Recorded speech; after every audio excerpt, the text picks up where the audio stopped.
Hi there, my name is Dan. And I'm Susie, and together we're a DUZIE. And we are so glad to be back with you today. Welcome back to In Gear Part 2 from us. We're just talking about the gears. The gears are moving. We've got the past, the present, the future. We're going to hear more. Doesn't it? We got the past, the present, the future. There you go. You know that it's going to be so good. We're going to hook things to those 3 gears once again today. That's right. Hey, I want to take you to a story you probably all know well. It's David and Goliath. Oh, I love that story. Now, remember what's going on here. Goliath is coming out every day. There's the Philistines over here on this hill, and they're the children of Israel over here on this hill. Every morning, Goliath comes out, and he says something similar to this. Hey, listen, guys. Hey, you listen. Let's not have a battle here. You send someone out to fight me. I'll fight them. And whoever wins gets everything. Well, this guy is 10 feet tall. Whenever He's he a big giant. The children of Israel would run back to their tents. Every day this would happen. Goliath comes out. There's a challenge. And the children of Israel run home. There was a need for someone to take a stand. Take a stand. One day, Firm stand. David shows up. Da-da-da. A little David. Now, David, thank you for the sound effects. David is the little brother. David's not a warrior. David comes only to see his brothers, to bring some food to them. But David has something that the other ones don't have, and that's faith. The children of Israel are in the midst of suffering, day after day, being taunted. Oh, why doesn't God do something? Well, God is saying, why don't you do something? Well, David shows up. He picks up the stones, and he takes a stand. He goes out to the children of Israel. He goes out to the battle line, and he meets Goliath. Now, here's the interesting thing. He takes a stand, and he moves forward. Stand and move at the same time? Same time. He takes a stand in his faith. I will stand in the midst of this suffering. But at the same time, he sees the enemy. He says, I, in the name of God, our God, the one that you have defiled, I am going to take you down. And he runs towards him. While he's running, he gets the sling. He does the sling. Stone goes. Now, I don't know what size of the stone it was that took down Goliath. But I imagine it was like a cannonball. That's a big stand to take right there. It was probably much smaller than this. But this is like a cannonball they used to shoot out. Wow. And it hit Goliath so hard, it knocked him down. David was used by God to turn around the situation from suffering to move them forward. Today we're going to look at how do we stand in the midst of our suffering. Well, when I think of stand, I think of standing in a river. I love nature, especially if there's trees and water. We love to kayak. But there's sometimes where we're in a river or a moving body of water where if you do not get out and take your stand, it's an active movement. Take your stand. If you lift your feet up, you will be taken away by the current. True. So taking your stand, just like David with Goliath, it's so important for us to stand. And this is the message that we want to bring forth right now. You can stand in your suffering by moving 3 gears. We're back to our gears again. Gears. Do you remember the 3 gears? We're going to have it stand for the same exact thing. Our past, our present, Oh, yeah. and our future. So I just want to have you look. The passage that we're looking at for this session is 1 Peter chapter 3 and a bit of chapter 4 as well.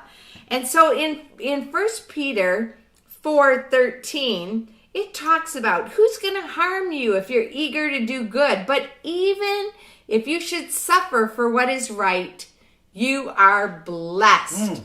Do not fear what they fear. Do not be frightened. But in your heart, set apart Christ as Lord. Always be prepared to give an answer to anyone who asks you to give the reason for the hope. Hope. We were learning about hope the other session, that you have. And then it talks a little bit about suffering. And so as we're suffering, sometimes we suffer in our body. Sometimes we suffer in our mind. But we need to be clear-minded in our suffering so that we can pray and so that we can love each other deeply. And don't be surprised when we have moments of suffering. It says in 1 Peter 4, verse 12, don't be surprised at the painful trial you're suffering as though something strange was happening to you. But rejoice that you get to participate in the sufferings of Christ and be overjoyed when his glory is revealed. Now understand this. Verse 19 is our key. So then, those who suffer according to God's will should commit themselves to their faithful Creator and continue to do good. So here's the thing. It isn't if you suffer, it's when you suffer. You may have seen me just disappear there for a second. I had to go get a cough drop because my throat is hurting. Suffering. There are times in our life that things don't go the way that we wish they would. It may be because of our faith. Sometimes, like you see the clock here, it just seems like everything around us has just stopped. But there is hope. There is hope. Things are going to move again. And sometimes we just need to trust that God is there to move us forward. Romans chapter 5, verses 3 to 5 talks about we have to suffer, have perseverance, and that will grow our character, and that will give us hope. We've been talking about hope as well, but in our suffering, we can stand by moving those three gears: past, present, and future. So let's first look at the past. The past gear. We need to remember, we so are quick to forget God's done incredible things. But we got to stand. Way back here in our life. Way back here, he did incredible things. Remember.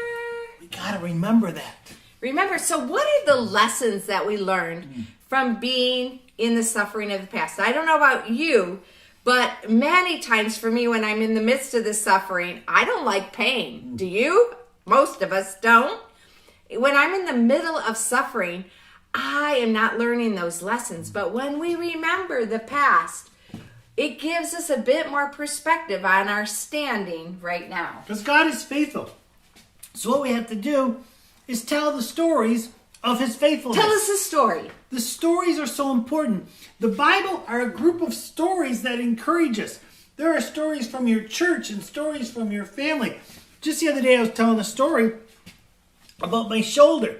Now you may not know this, but several years ago I was in South Africa and a baboon, a big monkey got into our car. That's my impersonation of a monkey. In the midst of trying to get him out of the car, he totally dislocated my shoulder. So my shoulder was totally pulled out of its socket. And for 7 years, I suffered. I suffered with great pain.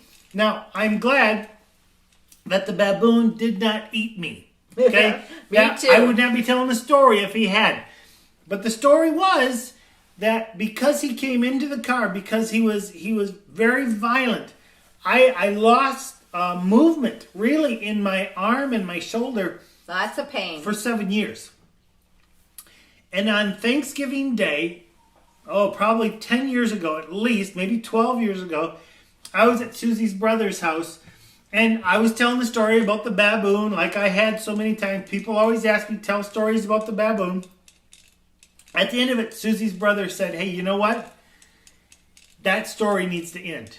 I said, "What do you mean?" He says, "I'm going to pray that your shoulder is all better." And it's like, oh yeah, we've prayed for 7 years, but yeah, go ahead. He simply touched it and said, "In the name of Jesus, shoulder, be healed." Yeah. And you know what? Never again did my shoulder hurt. It was like that. That's a story. That's a story from the past that God has been faithful. So the next time I hurt myself, 1 month ago, I fell on this shoulder. It's still hurting me. But I'm trusting God to be my healer because in the past, he showed up.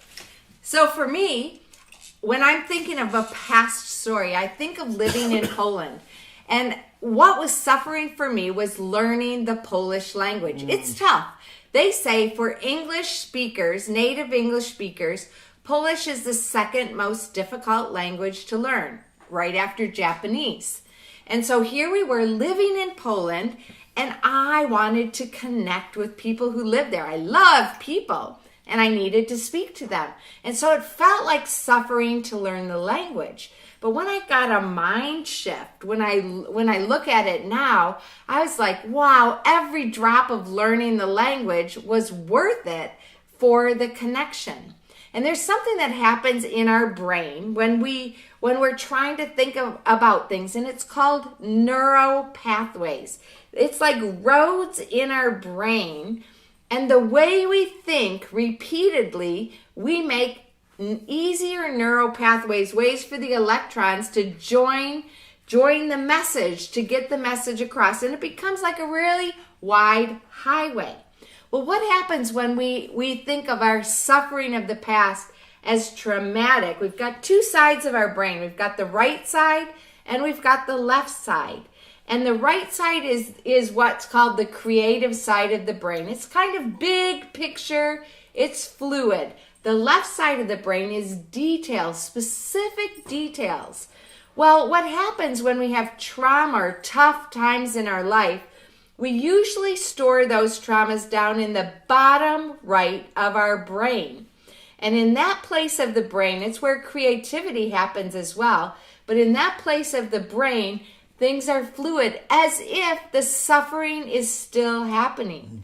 And what happens is, through story and through being together with people that help us tell the story, we can move it from the bottom right up into the upper left in the prefrontal cortex of our brain by making that one solid memory and standing strong in what we learned from that experience.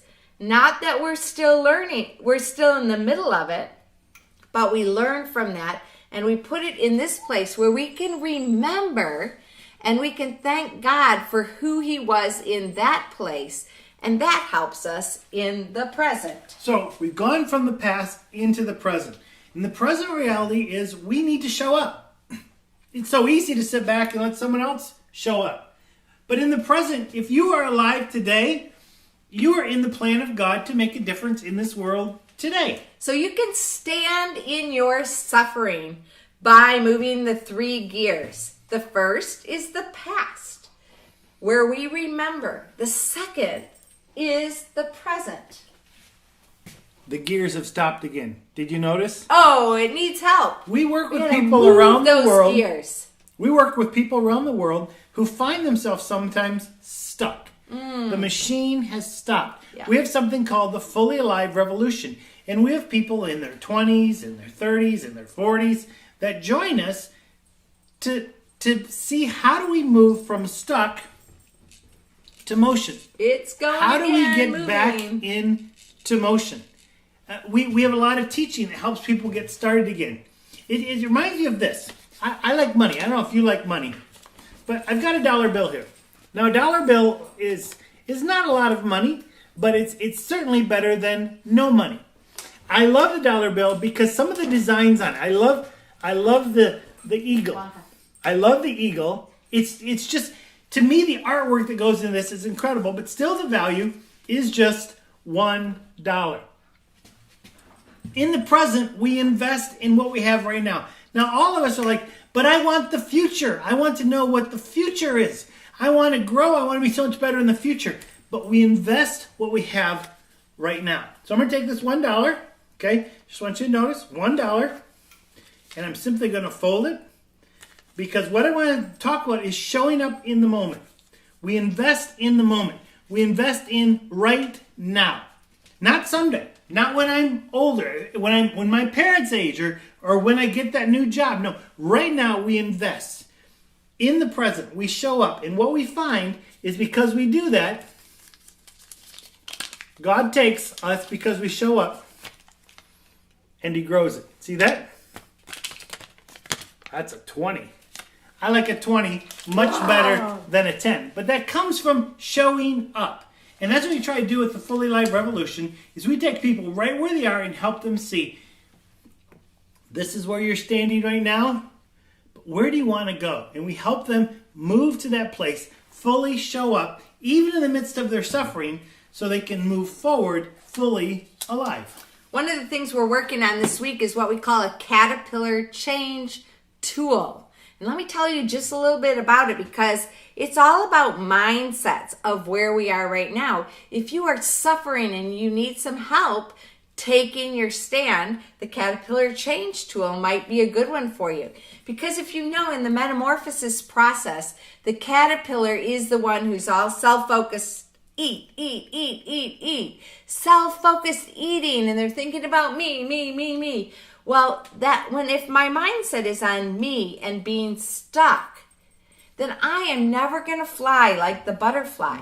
And so the caterpillar change tool is a series of questions that helps you change your mindset from being stuck on yourself and limited to actually taking your movement stand and flying like a butterfly. Now, if you're interested in that, in a tool to help you change your mindset from a stuck mindset to a free mindset, I want to invite you to send us an email at connect@DUZIE.com. And you'll see that right there on your screen. And just say that caterpillar tool. And we would be glad to send you that caterpillar new mindset tool if you send us an email request for that. Because it really is a tool to help you move from the present mindset of suffering into thriving. So we've talked about the past. We've talked about the present. Now we're going to look at the future. Now, I just want to tell you, a few moments ago, if you were watching, you would have seen Susie leaning over the railing, telling our dog to stop it. Wonka, stop it. Now, you met our dog yesterday, but Wonka has this toy that I took a piece of wood and I put this plastic around and I nailed it. And so he cannot get that toy free. And he tries. Every single day. Now, I would love to say, now listen, the future it's still going to be there. But he gets so frustrated that he lives just in the present. Why can't I get this? We didn't even remember that yesterday he couldn't get it. Tomorrow he's not going to get it. I have made it impossible for him. See, or so you think. We're different than dogs. Yes. We can see, because of what God's done in the past, he is faithful in the present, and he's going to move us into the future. Just tell you one more time about David and Goliath. Yeah. Before David took down Goliath with a stone to the forehead, this is what he said. He said, Goliath, today I will kill you. And when I kill you, I'm going to cut off your head with your sword. And I am going to take that head. He told him exactly what he was going to do. He told the future. Because he knew God of the past. Yeah. He knew what was going to happen. And he proclaimed it. He spoke that out. We should not be afraid to say the God of the past is going to be active in our future. This is part of the gears. The gears are that maybe God is here. And because God is moving, we're moving. Because we're moving, there's going to be some things in the future that move. And because we're showing up now and in the future, there's going to be some ripple effects to others that we don't even know about. Love that. We show up like David and say, this is what God has done. And I'm going to keep walking in it because he's going to do those kind of things in the future. So you can stand in your suffering by moving the 3 gears. The gears of the past that help us remember and make new neural pathways by remembering properly. Where was God? And what happened to me? And this gives us fuel for the present, right now, right in the middle of the rope. And in that present, we have our people with us. We continue to change our mindset. And then into the future, who are the people that support us to be able to take our stand in the midst of suffering? Whatever kind of suffering that is, God is always with us. But sometimes we need people to help us in that process as well. And that brings us to our declaration of today. And here's a declaration I want you to remember. If you want to write this down, get your paper and pencil out right now, because this is something you need to take. Because suffering is ahead of you. I can tell you right now, There will be suffering in your future. Not if, but when. There's suffering maybe in your life right now. Here's the declaration. I stand in my suffering. Remember the foot. Stand. I stand in my suffering. There is more to life than this.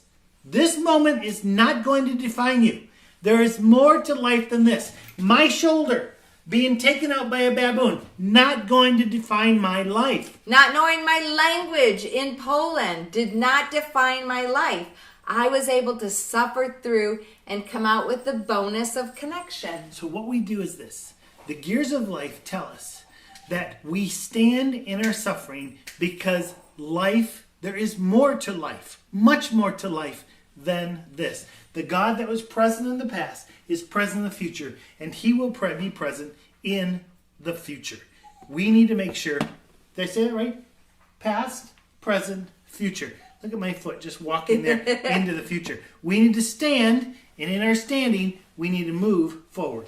Isn't that interesting how standing and moving, how can you stand and move at the same time? It is an action. A lot of it is in our mind. A lot of it is in the situations where we put ourselves and how we process our experiences from current to past, and God was there.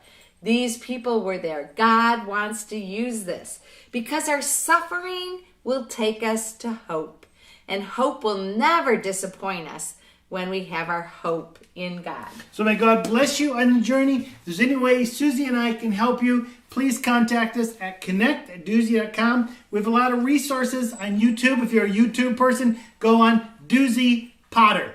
There's stuff there to help you not only stand in your suffering, but move forward. You're part of a great gear system. Yeah. When you show up, it activates many other things. That's what God has in plan for you, that you're part of this great story that's unfolding. So thanks so much for spending this time with us. See you soon. God bless.